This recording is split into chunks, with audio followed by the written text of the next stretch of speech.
আসসালামু আলাইকুম রহমতুল্লাহি ওয়া বারাকাতুহু। সম্মানিত ভাই বোনেরা, অনেকদিন পর আপনাদের সামনে একটি সুন্দর ভালো একটি খবর নিয়ে আসতে পেরে আমার কাছে অনেক ভালো লাগতেছে। খবরটি হলো, বাংলাদেশ আওয়ামী লীগের উপর নিষেধাজ্ঞা প্রত্যাহার সহ 12টি সুপারিশ আমলে নিতে প্রধান উপদেষ্টা ডক্টর মোহাম্মদ ইউনূসের প্রতি যৌথভাবে চিঠি দিয়েছে 6টি আন্তর্জাতিক মানবাধিকার বিষয়ক সংস্থা।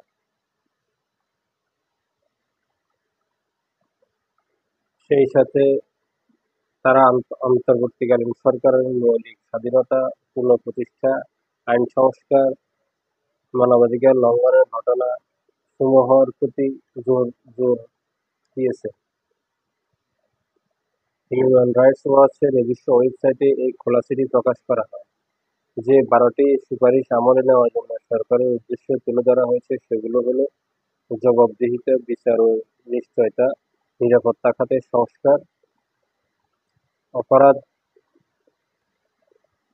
নির্ধারণ ও তদন্ত কমিশন শক্তিশালীকরণ, জাতীয় মানবাধিকার কমিশনের সংস্কার, ব্যক্তিগত স্বাধীনতা রক্ষা, আইন সংস্কার, ব্যক্তিগত তথ্য সুরক্ষা ও নজরদারি সীমিতকরণ, রাজনৈতিক উদ্দেশ্যপ্রণোদিত মামলা প্রত্যাহার, আওয়ামী লীগের উপর নিষেধাজ্ঞা প্রত্যাহার, সিভিল সোসাইটি ও এনজিও স্বাধীনতা, রোহিঙ্গা শরণার্থীদের সুরক্ষা ও আন্তর্জাতিক অপরাধে আদালতের সাথে সহযোগিতা করা।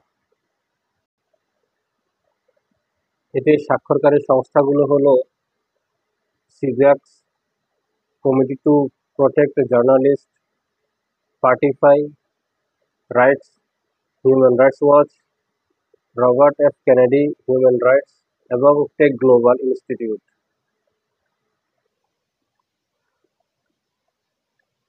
এই চিঠির শুরুতে অন্তর্বর্তী সরকারকে বলা হয়েছে, জাতিসংঘের সাধারণ অধিবেশনের সময় বাংলাদেশের মানবাধিকার পরিস্থিতি নিয়ে আন্তর্জাতিক সংস্থাগুলো অনেক উদ্বেগ প্রকাশ করেছে, যেটা এই অন্তর্বর্তী সরকারকে আমলে নেওয়ার জন্য বলা হয়েছে। 2026 সালের নির্বাচনের আগে স্বল্প সময়ে এই অন্তর্বর্তী সময়ে আমরা আপনাকে আহ্বান জানাই, মানবাধিকার সুরক্ষা আরও বিস্তৃত করতে হবে এবং বাংলাদেশের এমন শক্তিশালী প্রতিষ্ঠান গড়ে তুলতে হবে যা স্বাধীন ও সুষ্ঠু নির্বাচন নিশ্চিত করবে বাংলাদেশে, এবং ভবিষ্যতে পুনরায় এই শাসন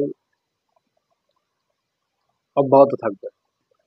এর সাথে এই মানবাধিকার সংস্থা আরও বেশি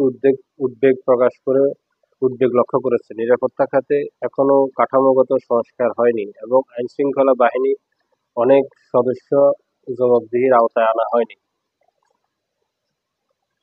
এই সরকারের গত 14 মাসের সময়ে যে সমস্ত মানবাধিকার লঙ্ঘন করা হয়েছে সেগুলোর বিচারের জন্য উদ্যোগ নিতে বলা হয়েছে। তবে পাশাপাশি চলমান নির্বিচার গ্রেপ্তার ও আটক, বিশেষ করে আওয়ামী লীগ সংশ্লিষ্ট যেসব মামলা যথাযথ প্রমাণ নেই বা রাজনৈতিক উদ্দেশ্য প্রণোদিত বলে মনে হয়, তা অবিলম্বে বন্ধ করতে হবে বলা হয়েছে।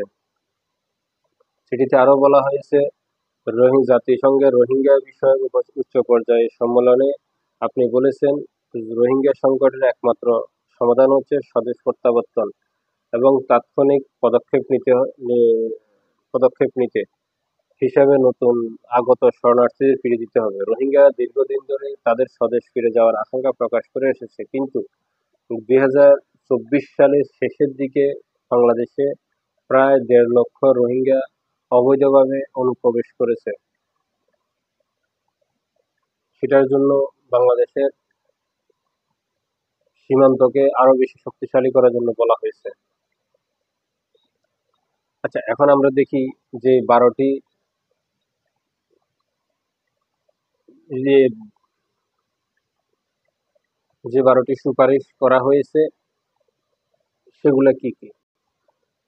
এই সরকারের আমলে জবাবদিহিতা ও বিচারের অনিশ্চয়তা আছে। 2 নম্বরে বলছে নিরাপত্তা খাতে সংস্কার, বাংলাদেশের সাধারণ মানুষের এখন কোনো ধরনের নিরাপত্তা নাই। অপরাধ নির্ধারণ ও তদন্ত কমিশন শক্তিশালীকরণ করতে বলা হয়েছে। জাতীয় মানবাধিকার কমিশনের সংস্কার করতে বলা হয়েছে। ব্যক্তিগত স্বাধীনতা রক্ষা আইন সংস্কার, যেটি 2025 সালে সাইবার সিকিউরিটি অধ্যাদেশ ও অন্যান্য দমনমূলক আইন যেমন সন্ত্রাসবিরোধী আইন, বিশেষ ক্ষমতায়ন আইন, অফিসিয়াল সিক্রেটস অ্যাক্ট এবং ফৌজদারি আইনের মানহানির ধারা আন্তর্জাতিক মানবাধিকার মান অনুযায়ী বাতিল বা সংশোধন করতে বলা হয়েছে, যেগুলো করছে একমাত্র আওয়ামী লীগকে দমানোর জন্য। ব্যক্তিগত তথ্য সুরক্ষার কথা বলা হয়েছে।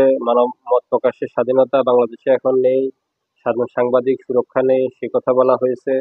রাজনৈতিক উদ্দেশ্য প্রণোদিত মামলা বেশি করা হচ্ছে, সেগুলো প্রত্যাহার করার জন্য বলা হয়েছে। বিশেষ করে আওয়ামী লীগের উপর নিষেধাজ্ঞা প্রত্যাহার করার জন্য বলছে। সন্ত্রাস বিরোধী আইনের আওতায় আওয়ামী লীগের কার্যক্রমে যে সামগ্রিক নিষেধাজ্ঞা দেওয়া হয়েছে তা অবিলম্বে প্রত্যাহার করতে বলা হয়েছে। এতে গণতান্ত্রিক স্বাধীনতা ও বহুদলীয় রাজনীতির পথ বাধা সৃষ্টি করেছে। জাতিসংঘের ফেব্রুয়ারি 2025 সালের ফ্যাক্ট ফাইন্ডিং প্রতিবেদনে বলা হয়েছে, গণতান্ত্রিক পুনঃপ্রতিষ্ঠার স্বার্থে বাংলাদেশে রাজনৈতিক দল নিষিদ্ধ করা থেকে বিরত থাকতে হবে।